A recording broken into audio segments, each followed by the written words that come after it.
Ladies and gentlemen, distinguished guests, good afternoon. It's great to be here with you all today at this spectacular venue in a very special setting here in Copenhagen. Control, not freedom. Rule by decree, not of law. Repression, not opportunity. Confrontation, not cooperation. Isolation, not solidarity. In Europe, we know all too well the results of such systems of governance. It is our collective responsibility to ensure that such approaches remain confined to our history books.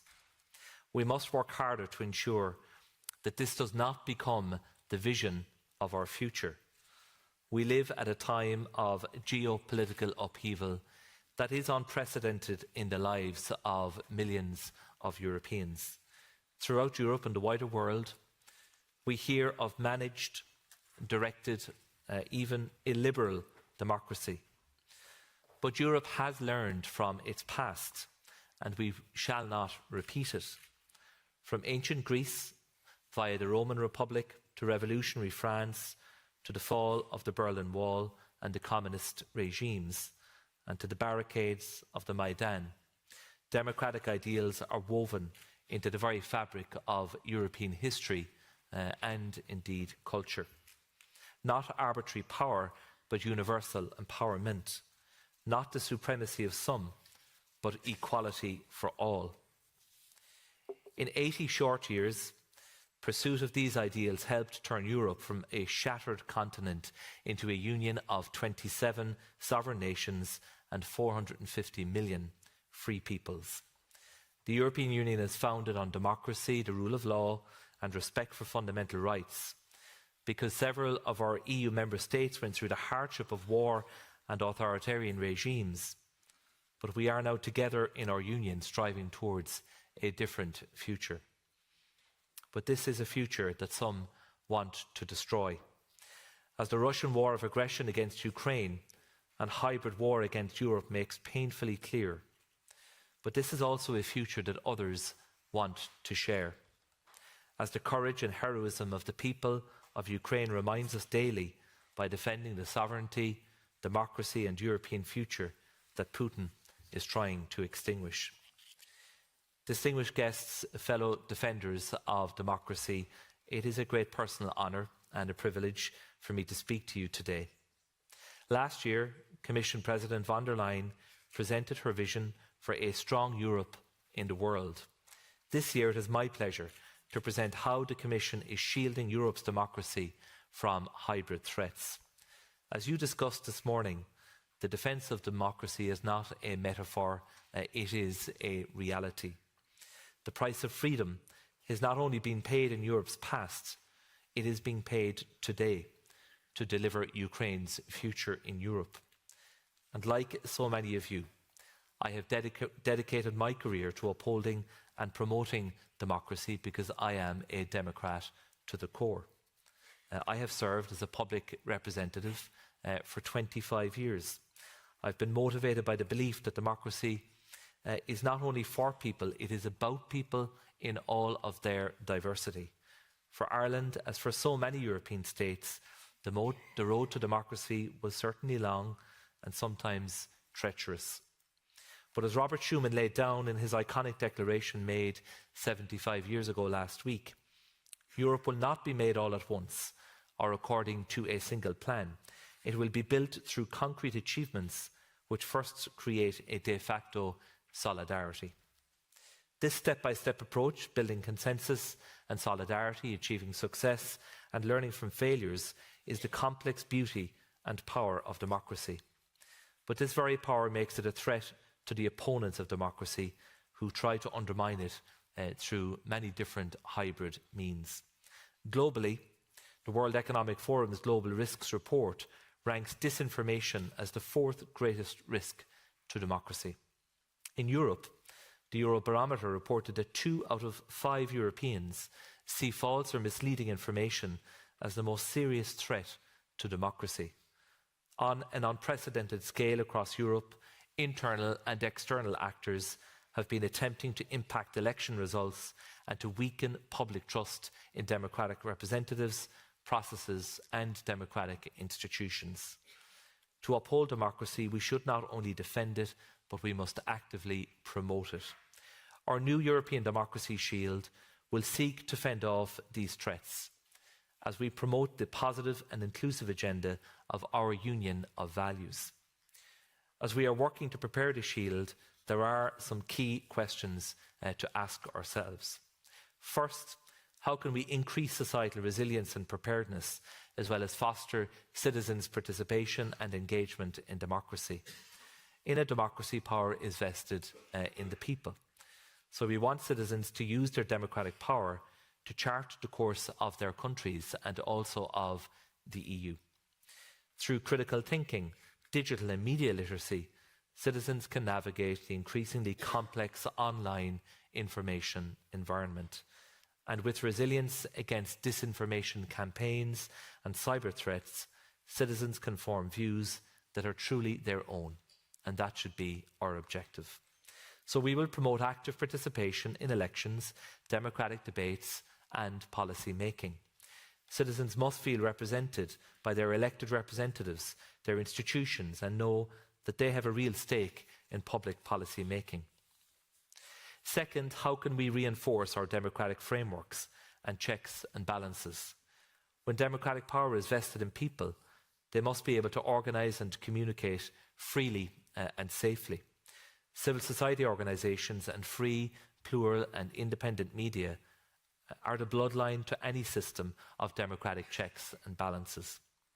They form the first line of defence for our rights and for our values, speaking truth to power and holding democratic representatives, processes and institutions to account.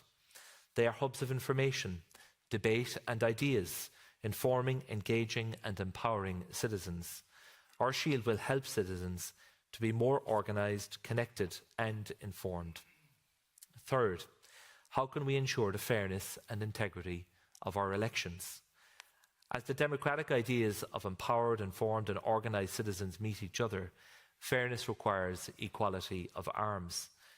Political candidates and representatives must be able to campaign and carry out their duties safely, especially targeted categories such as female politicians. People should feel empowered to stand for office and not be discouraged, intimidated or even silenced by discrimination or by hate speech. Candidates and parties must be able to campaign on an equal footing without undue privileged coverage, especially online. Users of online platforms should be able to know if political messages are being promoted, such as via algorithms or recommender systems. And they should be able to know if those who promote political content are being paid to do so. Our Shield will aim to tackle such systemic risks to civic discourse and electoral processes to protect the integrity of citizens' voices and their votes. Finally, but not the least, how can we better counter threats such as foreign information manipulation, interference and disinformation? Truth is the first casualty of war, so the saying goes. And this is nowhere more true than in online information wars, where front lines reach into every office and every home every single day. So allow me to be very clear. Defending facts is not censorship. Freedom of expression, of association, and the right to participate in public life and elections are fundamental freedoms across our union, enshrined in EU law and in the laws of our member states.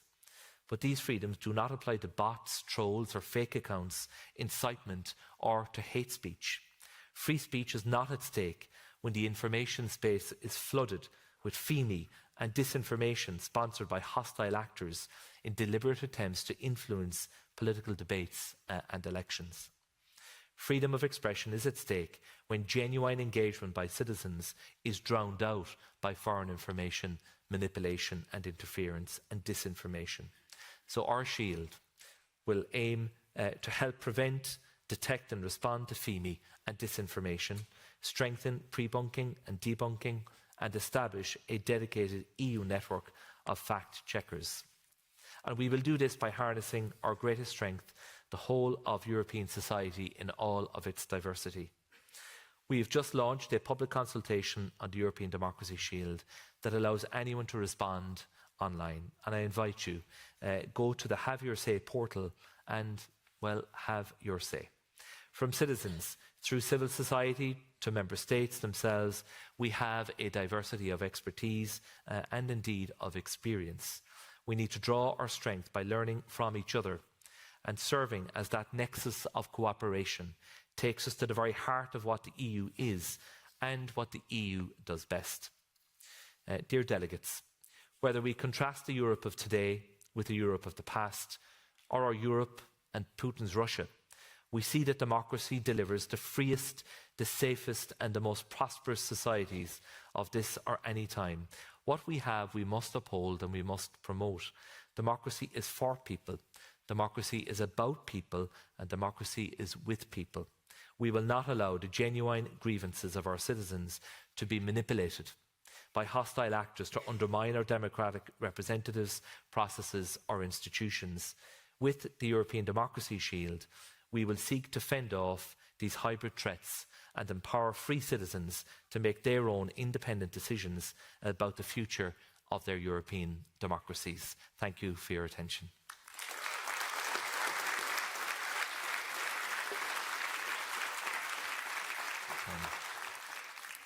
Hello. Thank you, Commissioner McGrath. Thank you, Nick. I'm Nick Vinocur, Politico's editor-at-large. Very pleased to be here today. Thank you. And as usual, you're welcome to ask your questions. I'm sure they'll be better than mine. Thank you for coming, Commissioner. These days, European democracy is proving incredibly popular with politicians abroad. We've got people like Elon Musk taking an interest in our elections here, even members of the US administration. I want to say, what message do you have for politicians outside the EU who are weighing in, who are telling European voters how they should vote in our elections? Well, thank you, Nick, and it's good to be here, and thanks for the opportunity of having the Q&A as well. You know, they're entitled to their views in the same way that every European citizen in our own continent is entitled to their view. We have to defend freedom of expression in all its forms, even if we don't like the views that are being expressed. But at the same time, we have a right to push back where we think the views are simply wrong and not based on facts. And that is why we have been, quite forceful in laying out that the Digital Services Act, which has been, attacked by a number of quarters, is not about censorship, far from it. In fact, it has inbuilt safeguards to protect democracy. For example, the requirement on the platforms to be transparent about their content moderation policies.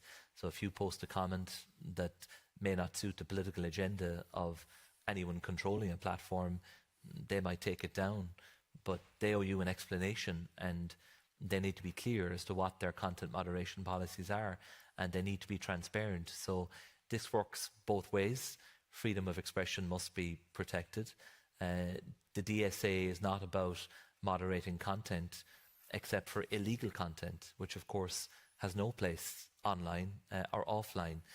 But that apart, I think in the Europe of today, there has never been more opportunity to express an opinion, and never more opportunity for that opinion to travel far and wide. And any of us just have to, open up our phones and look at the platforms, and particularly any of us in politics won't have to scroll very long to see a lot of very harsh criticism. And so be it. That's the entitlement and the right that people have. But we also have to ensure that undue influence, such as using the extraordinary power of technology through algorithms or recommender systems to amplify certain content and drown out other content, with the potential that has to influence elections. We can't be blind to that risk, because it is a real risk, and it can have a very material impact on the outcome of elections. So it is a difficult balance we have to strike to make sure we absolutely defend freedom of expression at all times, and explain that the measures we're putting in place are to protect and defend that, and are certainly not about censorship. Right. The very opposite. Right. Difference between censorship and boosting certain narratives online, right? Now, the Commission has a number of enforcement actions, investigations open. What can you tell us about the Commission's commitment to enforcing its rules, including against very large platforms like X or TikTok? There was a recent fine.